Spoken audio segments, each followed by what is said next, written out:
अनुपात व समानुपात।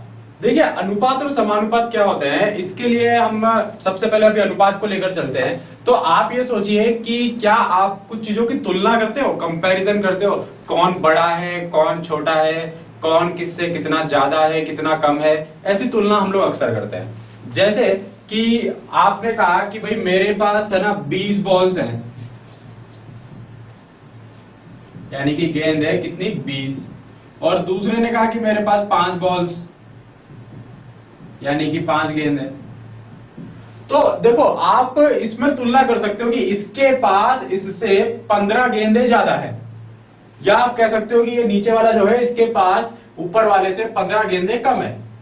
तो वो आप 15 कहां से लाए, आपने इन दोनों का डिफरेंस कर दिया, इनको माइनस करा और आपको यहां पे 15 मिल गया। तो आपने इनका अंतर बता दिया और आप इन दोनों के बीच में तुलना कर पाए। लेकिन देखो क्या होता है कि ये छोटी छोटी चीजें हैं और इनके बीच में डिफरेंस भी उतना बड़ा नहीं है, तो हम इसमें आराम से तुलना कर सके। कभी क्या होता है कि बड़ी संख्याएं होती हैं या डिफरेंस बीच में बहुत लंबा होता है, तो उसमें तुलना में हमें प्रॉब्लम आ जाती है। या कुछ ऐसे व्यवहारिक उदाहरण होते हैं, जैसे कि मेरी लंबाई और आपकी लंबाई का उदाहरण ले लें, तो हम दोनों के बीच में अगर एक तुलना करनी हो तो वो किस तरीके से तुलना की जाएगी, या आपकी लंबाई और एक एफिल टावर की लंबाई के बीच में तुलना करनी हो तो वो किस तरीके से की जाएगी।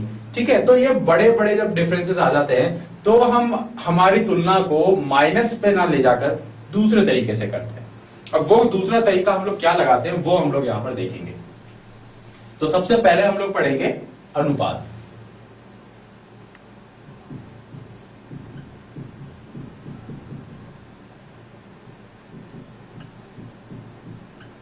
रेशो।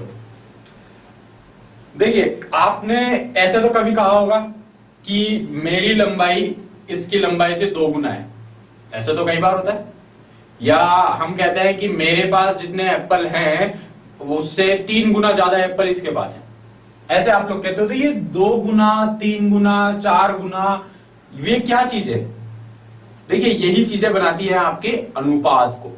जब आप अपना कंपैरिजन अपनी जो तुलना है वो गुना के रूप में करते हैं कि 5 गुना है ये वाली चीज से 10 गुना है, जब आप कंपैरिजन को गुना के रूप में करते हैं तो आपके सामने आता है अनुपात यानी कि रेशोज। जैसे आपने कहा कि भाई मेरे पास 10 गेंद है और ये ए के पास 10 गेंद है और बी के पास जो है वो 100 गेंद है। तो देखो क्या होता है इस केस में, आपको ये तो दिख रहा है चलो 90 गेंद का फर्क है। दूसरा तरीका तुलना करने का क्या हो सकता है कि इस 10 में जब हम 10 गुणा करते हैं तो 100 आता है, एक इस 10 में जब 10 गुणा करते हैं तो 100 आता है ना। तो आप ये भी तो कह सकते हो कि बी के पास ए से 10 गुना गेंदें हैं, आप कह सकते हो ऐसा। क्यों, बी के पास जितनी गेंद है 10, उसमें अगर आपने 10 और गुना किया तो आपके पास ये बी की गेंदें आ जाएंगी। ए की गेंदों में 10 गुना करोगे तो बी की गेंदें आ जाएंगी। तो मतलब कि जितनी गेंद इसके पास थी उसकी 10 गुना गेंदें बी के पास है। तो आपने इस बार जो तुलना की वो माइनस करके नहीं करी, वो करी आपने गुणा के रूप में। ठीक है, अब इस चीज को हम लोग दिखाते कैसे, देखो इस चीज को हम लोग ऐसे दिखाते हैं कि हम बोलते हैं कि भैया हमारा बी था और ए था, तो बी भाग ए, बी बटा ए, बी और ए में कंपेयर कर रहे हैं इसलिए बी बटा ए। तो बी के पास गेंदें थी 100 और ए के पास गेंदें थी 10। बी के पास गेंदें थी 100, ए के पास गेंद थी 10। यहां आप देख सकते हो कि 0 से 0 कट जाएगा, यानी कि आप लिख सकते हो b बटा ए बराबर 10 बटा 1।